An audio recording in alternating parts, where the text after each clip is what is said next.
اور آپ کی اگر نگاہ پاک کی بات کریں تو آپ کی نگاہ پاک اس قدر قیمتی تھی کہ اس پہ پڑ جاتی کیسا ہی سخت دل ہوتا، کیسا ہی سخت دل ہوتا تو کہ آپ کے حلقہ غلامی میں داخل ہو جایا کرتا۔ آپ خود فرماتے ہیں انتم بین یدی کالقواریر علی ما فی بواطنکم وما فی ظواہرکم۔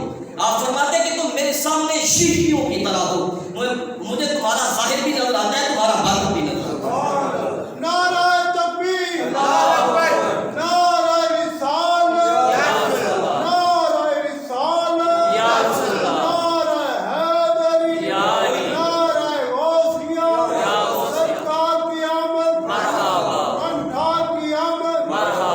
سبحان اللہ۔ فرمایا کہ میں تمہارے ظاہر کو بھی دیکھتا ہوں، تمہارے باطن کو بھی دیکھتا ہوں۔ یہ شان ہے خدمت گار کی، سردار کا عالم۔ سبحان اللہ۔ مدینے والے آقا کے غلاموں کی شان کا عالم یہ ہے، آقا کی شان کیسی ہوگی؟ اور مدینے والے آقا کے ایک بیٹے اور غلام غوث العالم کی عظمت کا عالم یہ ہے اور شان کا عالم یہ ہے، تو میرے آقا کی شان کا عالم کیا ہوگا؟ فرمایا میں تمہارے ظاہر کو بھی دیکھتا ہوں اور تمہارے باطن کو بھی دیکھتا ہوں۔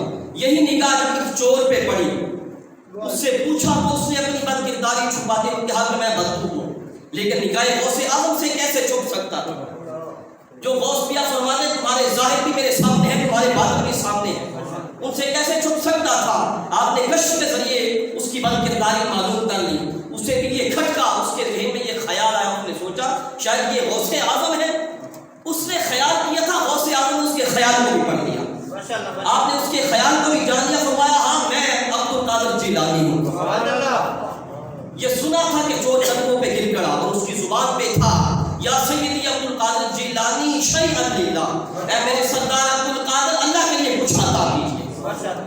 آپ اس کی حالت بے رحم آ گیا، آپ اللہ کی بارگاہ میں متوجہ ہوئے اس کی ہدایت کے لیے، وہاں سے ندا آئی، وہاں سے یہ صدا آئی کہ اے عبد القادر جیلانی اس کو ہدایت کا راستہ دکھا دو اور اس کی رہنمائی کر کے اس کو کتب بناؤ۔